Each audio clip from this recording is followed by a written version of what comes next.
Rashtrawadi Congress party Sharad Pawar गुट की कार्यकारी अध्यक्ष एवं सांसद सुप्रिया सुले ने कांग्रेस में विलय की चर्चाओं को खारिज करते हुए कहा कि उन्हें और शरद पवार को इस संबंध में कोई जानकारी नहीं है। उन्होंने कहा, मुझे इस बारे में आप लोगों से ही पता चला है। न मुझे और न ही पवार साहब को ऐसी किसी चर्चा की जानकारी है। देश की आर्थिक स्थिति पर चिंता व्यक्त करते हुए सुड़े ने कहा कि जब देश आर्थिक संकट की ओर बढ़ रहा है, तब प्रधानमंत्री को सभी राजनीतिक दलों की बैठक बुलाकर आर्थिक हालात पर विस्तृत चर्चा करनी चाहिए। उन्होंने कहा कि उनकी पार्टी लगातार इस मांग को उठाती रही है। हाल ही में विभिन्न नेताओं की मुलाकात को लेकर उठ रही अटकलों पर सुले ने कहा कि वह स्वयं हर सप्ताह कई केंद्रीय मंत्रियों से मिलती है। उन्होंने बताया कि हाल ही में उनकी मुलाकात भाजपा नेता विनोद तावड़े से हुई थी।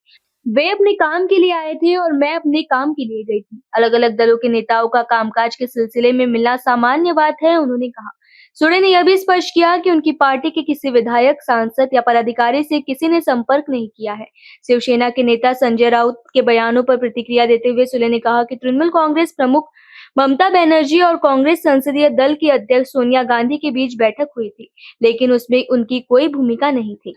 उन्होंने कहा कि इस बैठक में क्या चर्चा हुई, उसकी जानकारी केवल संबंधित नेताओं को ही है। उन्होंने दोहराया कि न तो शरद पवार के पास कोई प्रस्ताव आया है और न ही उन्होंने किसी को प्रस्ताव दिया है। सुले ने कहा, घर तोड़ो और पार्टी जोड़ो जैसी राजनीति हमने कभी नहीं की और न ही आगे करेंगे। मुझे कुछ आश्चर्य नहीं लगता। एक सशक्त लोकतंत्र में हर एक को बोलने का अधिकार है और जिस तरह से एनसीपी तोड़ी गई, पहले शिवसेना तोड़ी, उसके बाद एनसीपी तोड़ी गई, वही मॉडल आज तृणमूल कांग्रेस का हो रहा है। ये बहुत दुख की बात है। आप क्या बोलना चाहेंगे नाना पटेल को, जिस तरह से उन्होंने इस बयान को दिया है कि प्रस्ताव आया था? नहीं, मैंने नाना पटोले जी का स्टेटमेंट पढ़ा ना सुना, तो मैं कैसे बोल सकती हूँ इसके ऊपर। लक्ष्मण हाके यांनी आरोप केलेला आहे की पवार कुटुंबाने महाराष्ट्रातल्या शेतकऱ्यांना देशोधडीला लावलं. रोहित पवारांच्या उपोषणाच्या पार्श्वभूमीवर ते बोलले. एक तर मी खूप विनम्रपणे म्हणते की 12 वर्ष तर आम्ही सत्तेत नाही, एक त्याच्यामुळे 70 वर्षात सगळं जे वाईट आमच्यावर आरोप प्रत्यारोप काँग्रेसवर आणि आमच्यावर होत असतात.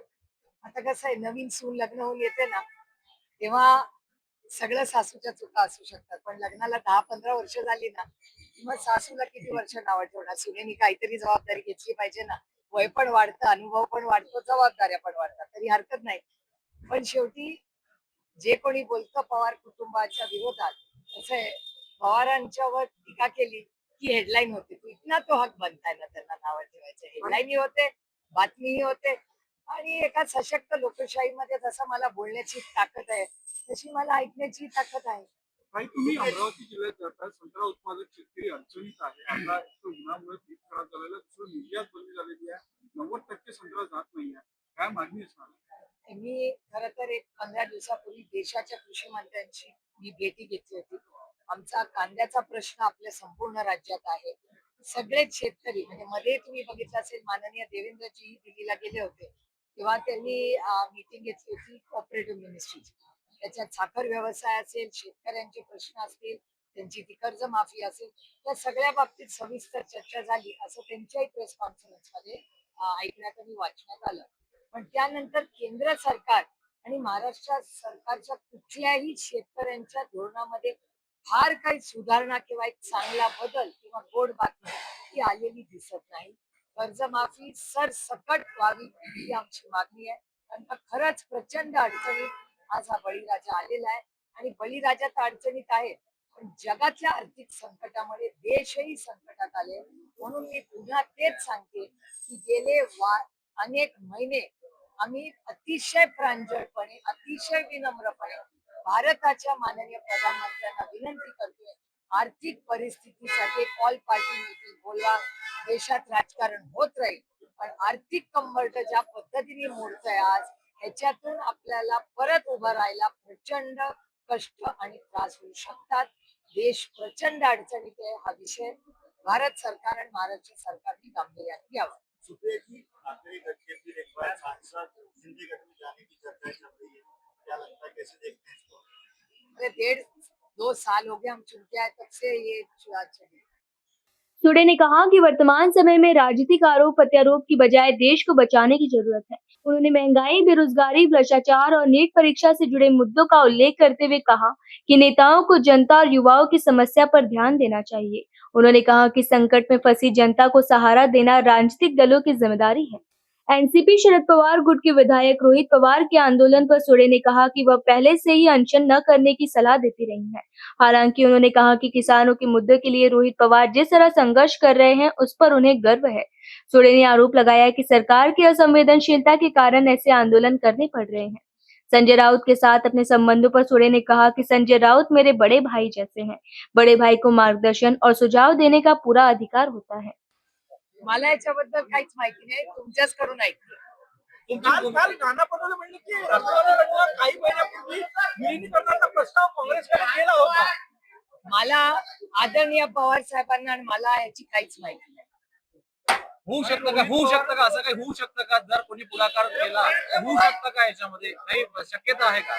आता तरी राज्य आणि देशासमोर देशाची आर्थिक परिस्थिती, अडचणीत आलेला शेतकरी, खूप मोठी महागाई, बेरोजगारी आणि प्रचंड देशात होणारा भ्रष्टाचार, या सगळ्या परिस्थितीवर मात करणं हे याचं प्राधान्य आहे. मागच्या आठवड्यात इंडिया अलायन्सची एक मीटिंग झाली, त्याच्यात आमची सविस्तर चर्चा आर्थिक परिस्थितीबद्दल झाली आणि वारंवार राष्ट्रवादी काँग्रेस पक्ष, शरदचंद्र पवार याची भूमिका राहिलेली आहे की या आर्थिक संकटात त्याच्यातून देश जातोय.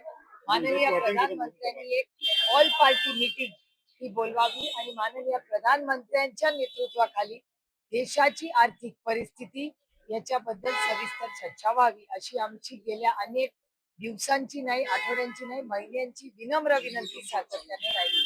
तुमचे काही आमदार भाजपच्या प्रदेशाध्यक्षांना भेटले, काल उत्तम जानकर मुख्यमंत्र्यांना येऊन भेटले. काय अस्वस्थता आहे का आमदारांमध्ये, कशामुळे भेटले? ही सोलापूरच्या इलेक्शनची आहे.